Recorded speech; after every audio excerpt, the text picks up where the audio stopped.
And they didn't even use them goddamn pictures. They used the picture some photographer took a year ago with me with a straight jacket on. You know, am I crazy or what?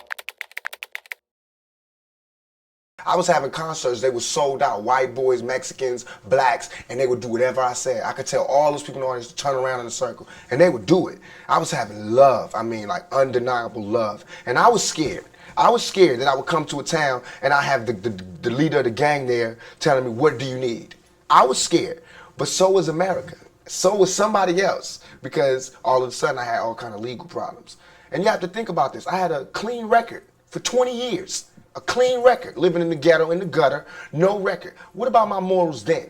What about my character then? You know what I'm saying? In 2 years that I start raising noise, that I start being publicly viewed, I've had a record. And now it looks like I'm a criminal who has no way of being reformed. But all of these came one after the other. Do you understand? Right. It takes logic. Well, what about, that's another interesting part of your past. Have you ever been incarcerated before?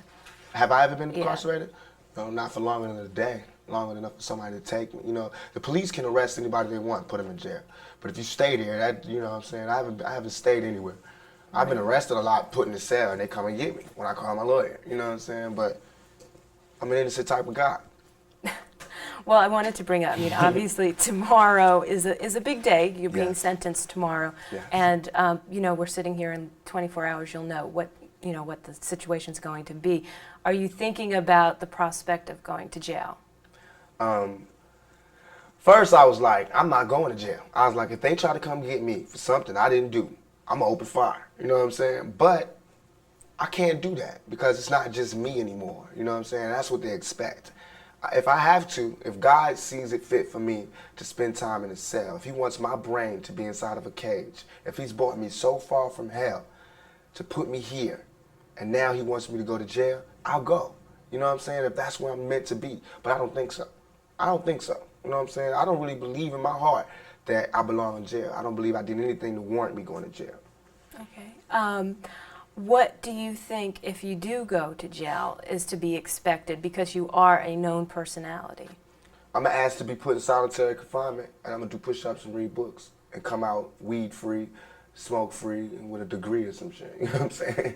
I won't let it stop me, you know what I'm saying? But I'm not going to jail to just parlay. If I went to jail, best believe it's not like I'm gonna have a problem in jail. I got love there, you know what I'm saying? I got love from thugs and the street dudes. And I can go to jail and probably organize a riot, you know what I'm saying? But that's not what I wanna do. If I have to go to jail, I don't even wanna be living.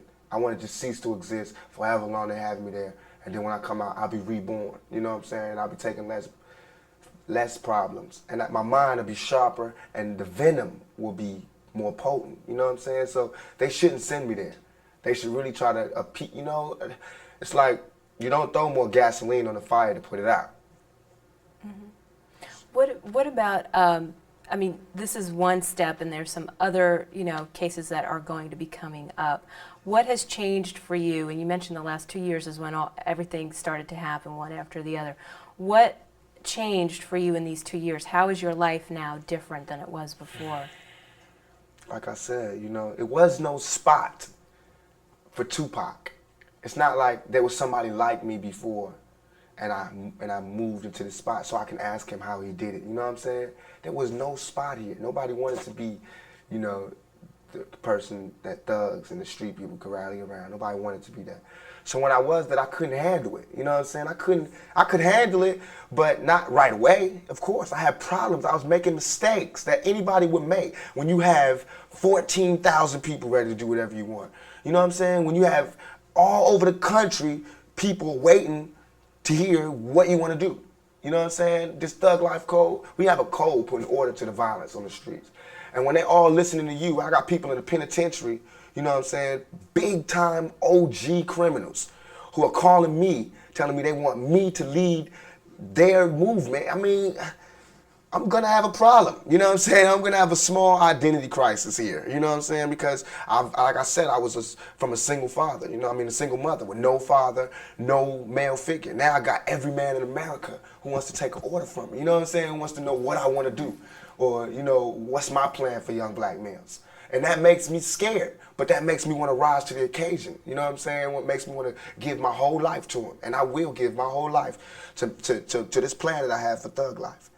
Now, when you said a code, I don't know exactly what do you mean by a code? I organized the OGs in the East Coast and the West Coast and the penitentiaries to come up with a set of codes of ethics for criminals. You know, like we're going to be against drive-bys, kidnappings, attacks on people that are not involved with the street gang, with the drug trade or the illegal business at all. You know, all that kidnapping and shooting drive-bys out the car, we against that. And people who perpetrate that, they have to deal with the consequences when they go to jail, because that's who's going to enforce this code and the thug life that's on the street. It's like we cleaning up the dirt. I can't change what the dirt that's here, but I can put all this dirt in one corner. You know what I'm saying? Somehow have some order here.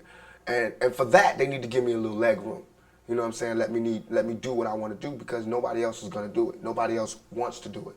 But I'm not scared to walk in the middle of Watts, Compton, Chicago, wherever, and sit down with whoever's the OG and say this is what we need to do.